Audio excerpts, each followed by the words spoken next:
Jailer படத்துடைய பாகம் 2 ரீசென்ட்டா இந்த படத்த அஃபிஷியலா அனௌன்ஸ் பண்ணி முடிச்சுட்டாங்க. அந்த அனௌன்ஸ்மென்ட் டீசர் பயங்கரமா ரொம்பவே சூப்பரா இருந்தது. போற போக்க பார்த்தா இந்த ஜெயிலர் 2 ரூ. 1000 கோடி வசூல் வந்தாலும் ஆச்சரியப்படுறதுக்கு இல்ல. அந்த அளவுக்கு பயங்கரமா அத மேக் பண்ணியிருக்காங்க.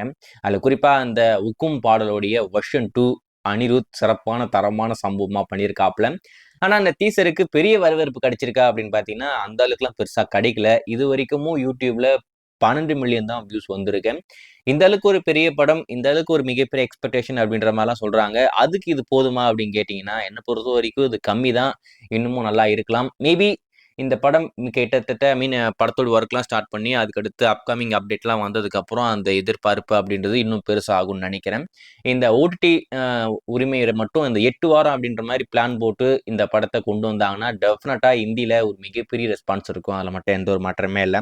சரி, இந்த ஜெயிலர் 2 படத்த பத்தி இப்ப என்ன அப்படின்னு பார்த்தீங்கன்னா, இந்த படத்துல ஒரு பயங்கரமான மாஸான ஆக்டர் புதுசா உள்ள வந்திருக்காப்ல. யார் ரஜினியா அப்படின்னு கேட்டீங்கன்னா, ரஜினி இல்ல.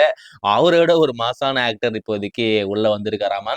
அவர் மட்டும் இந்த படத்துல இருக்காரு அப்படின்றது இப்போதைக்கு உறுதி ஆயிடுச்சு அப்படின்னு சொன்னா, டெஃபினட்டா இந்த படம் வேற லெவல்ல ஓடப்போகுது. அதுல மட்டும் எந்த ஒரு மாற்றமே இல்ல. ஸோ யார் அந்த நடிகர் அப்படின்னு பார்த்தீங்கன்னா, ஜெய் பாலையா, ஜெய் பாலையா, ஜெய் ஜெய் பாலையா, ஜெய் பாலையா.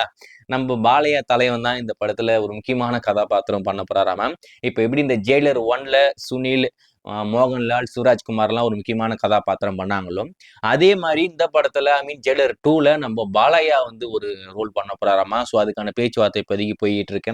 அது மட்டும் இல்லாம அது ஆல்மோஸ்ட் கன்ஃபார்ம் தான். நம்ப பாலையா இந்த படத்துல நடிக்க போறாரு அப்படின்ற மாரியுமே சொல்றாங்க. அது எப்படி அத லிங்க் பண்றாங்கன்னு பார்த்தீங்கன்னா, இப்ப இன்னைக்கு அந்த டக்கு மகாராஜ் படம் தமிழ்ல வரப்போகுது இல்லையா? அந்த ப்ரமோஷன் வந்து நம்ம நெல்சன் பண்ணியிருக்காப்ல. இவரு ஏன் சம்மந்தமே இல்லாம நெல்சன் இந்த படத்துக்கு ப்ரமோஷன் பண்ணிக்கிட்டு இருக்காரு அப்படின்ற மாரி எல்லாரும் பேச ஆரம்பிச்சு, அது என்னடா அப்படின்னு பார்த்தா, இந்த மாரி ஒரு விஷயம் உள்ள போய்க்கிட்டு இருக்காமா. ஒருவேள அஃபிஷியலா கன்ஃபார்ம் ஆயி நம்ம சூப்பர் ஸ்டாரும், பாலையாவும் ஒண்ணா வர மாரி அந்த சீன் இருந்தா எப்படி இருக்கும் நீங்களே யோசிச்சு பாருங்க.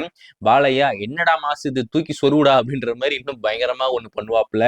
ஸோ ஏதோ ஒண்ணு இந்த ஜெயிலர் 2ல இப்போதைக்கு ஒரு முக்கியமான கதாபாத்திரமா கதாபாத்திரம் பண்றதுக்கு நம்ம ஜெய் பாலையா பேசிக்கிட்டு இருக்காங்களாமா. வெயிட் பண்ணி பார்ப்போம்.